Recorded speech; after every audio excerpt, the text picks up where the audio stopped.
No one is allowed to be born here. But why? Somewhere on this planet, there's a place so remote, so extreme, and so strictly regulated that no human is allowed to be born there. Not a single baby, not even one. Hospitals, they have them. Families, they live there. But if a pregnant woman nears her due date, she's ordered to leave immediately. Not by choice, but by law. Because in this land, birth is forbidden. Why? What could possibly justify such a rule? Is it about resources, culture, or is the truth darker than we imagine? Tonight, we dive into the icy silence of one of the most mysterious places on Earth, where life begins. Somewhere else. This is not science fiction. This place exists, and its secret is stranger than fiction. Where is this mysterious place? High in the Arctic Circle, far beyond the comfort of civilization, lies a rugged, icy archipelago called Svalbard. A part of Norway, yet unlike anywhere else on Earth. Located just 1,000 kilometers from the North Pole, this frozen land is home to snow-covered mountains, roaming polar bears, and a population of just over 2,000 people. But it's not the remoteness or the cold that makes Svalbard so unique. It's the law. You see, in Svalbard, giving birth is not allowed. Not just frowned upon, forbidden. The town of Longyearbyen, the world's northernmost settlement with a permanent civilian population, enforces a rule that pregnant women must leave the island weeks before their due date. If they don't, hospitals here are not equipped for childbirth.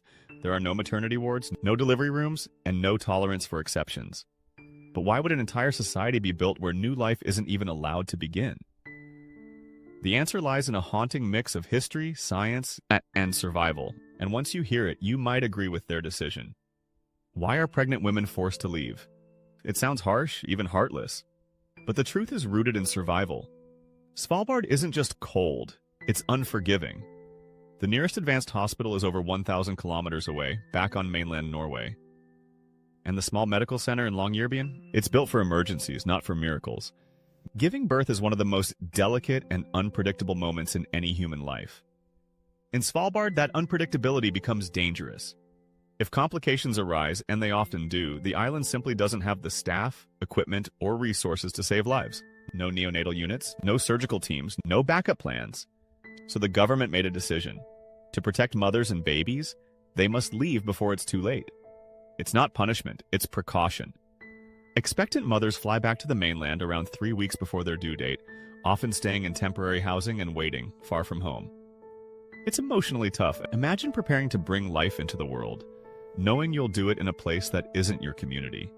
But for Svalbard, this is the only way to ensure birth doesn't become death. What happens if you stay?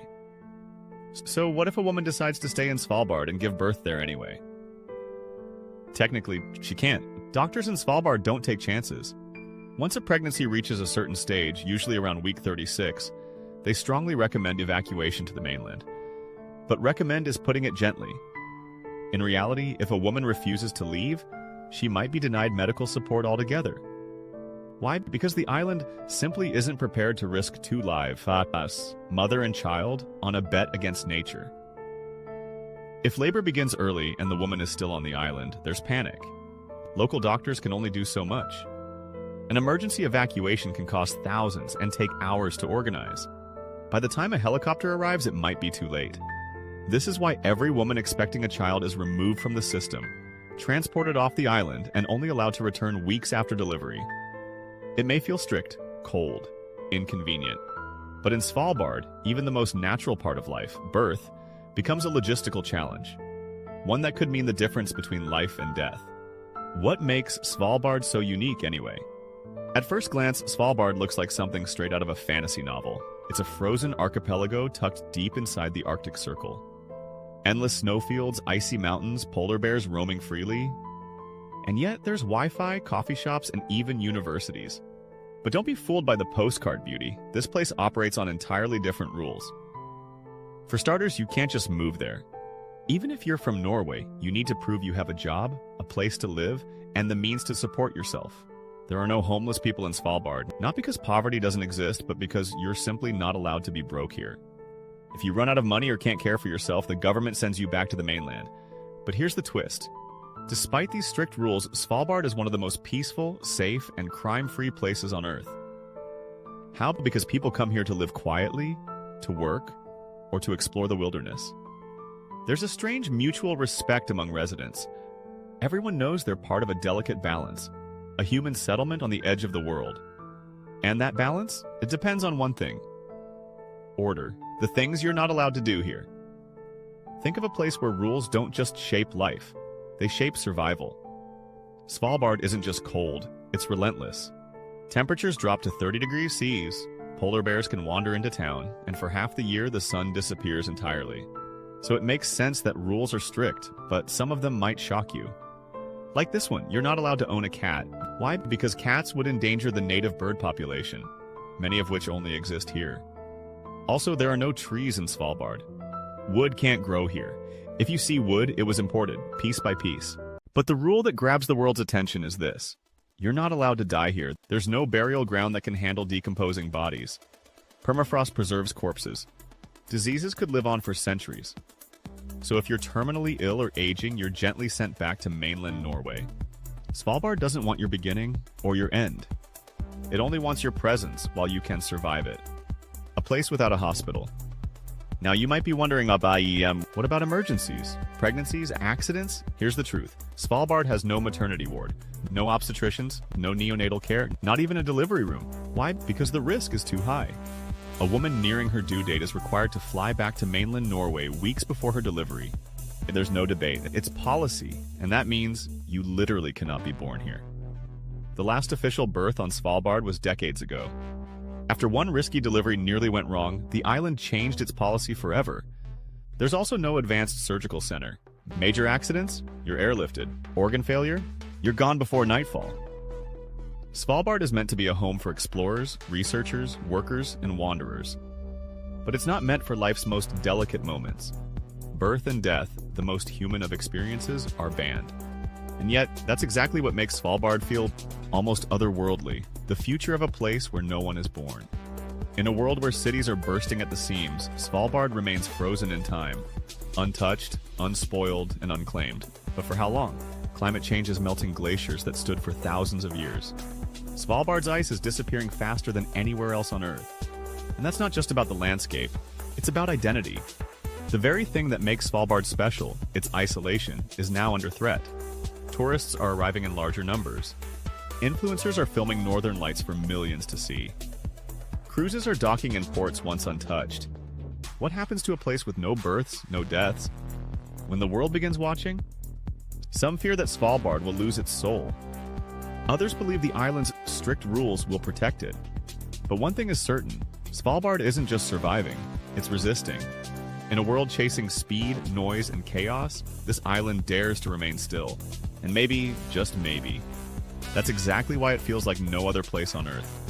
A town with more polar bears than people. Imagine living in a place where you're not the top predator.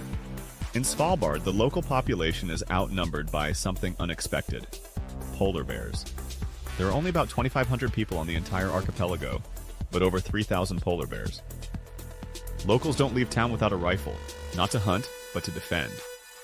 It's not uncommon to wake up to paw prints around your cabin, sometimes even on your doorstep.